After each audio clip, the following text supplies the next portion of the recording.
Again, a big swing. That's down the ground. Rothman Powell circles. Is this going to be the third time? আপনি একবার নির্ভয়ে উচ্চকণ্ঠে বলবেন এটা আমরা চাই, এই সুযোগ আমার। সে শক্তি যেন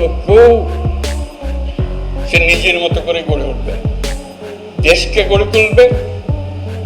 বাংলাদেশ ক্রিকেটের নতুন ঝড়। ওয়েস্ট ইন্ডিজের বিপক্ষে হোয়াইট ওয়াশের পর সবকিছু ওলটপালট করে দিলেন ডক্টর ইউনুস। তার নির্দেশেই নাকি আসছে বড় রদবদল। লিটন দাস বাদ, ক্যাপ্টেন হচ্ছেন নাজমুল হোসেন শান্ত, আর দলে ফিরছেন ছাব্বির রহমান ও নাসির হোসেন। চট্টগ্রামে 3 ম্যাচের টি-20 সিরিজের শেষ ম্যাচেও হতাশাজনক পারফরম্যান্সে হোয়াইট ওয়াশ হল বাংলাদেশ দল। তানজিদ হাসান তামিমের একক লড়াই সত্ত্বেও ওয়েস্ট ইন্ডিজের কাছে 5 উইকেটের পরাজয় বরণ করে টাইগাররা। টস জিতে আগে ব্যাট করতে নেমে বাংলাদেশ তোলে মাত্র 151 রান। দলের হয়ে দুর্দান্ত 89 রানের ইনিংস খেলেন তানজিদ তামিম। একাই লড়েছেন তিনি, বাকিদের ব্যাটে ছিল নীরবতা। বোলিংয়েও ব্যর্থতা। মুস্তাফিজ না থাকায় 2 হাতে রান বিলিয়েছেন পেসাররা। ফিল্ডিংয়ে আরও বিশৃঙ্খলা।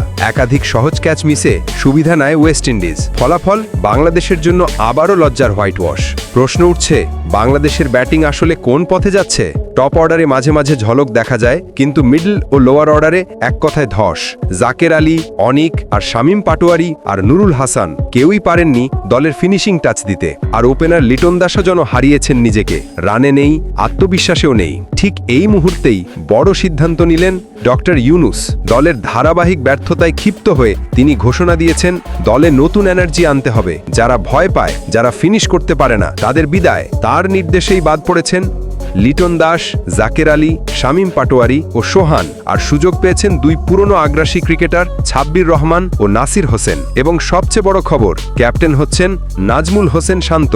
এই পরিবর্তনের পর ভক্তদের মধ্যে আলোড়ন। অনেকে বলছেন এটাই সময় নতুন নেতৃত্বের। আর ছাব্বির নাসির জুটির ফেরায় অনেকে দেখছেন এক নতুন আশার আলো। দুইজনই একসময় ছিলেন বাংলাদেশ ক্রিকেটের আগ্রাসনের প্রতীক।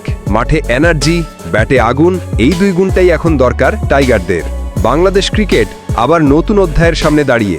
নতুন অধিনায়ক শান্ত আর আগ্রাসী ফিরে আসা ছাব্বির ও নাসির। এখন প্রশ্ন একটাই, এই পরিবর্তন কি ফিরিয়ে আনবে বাংলাদেশের হারানো আত্মবিশ্বাস? সময় দেবে সেই উত্তর।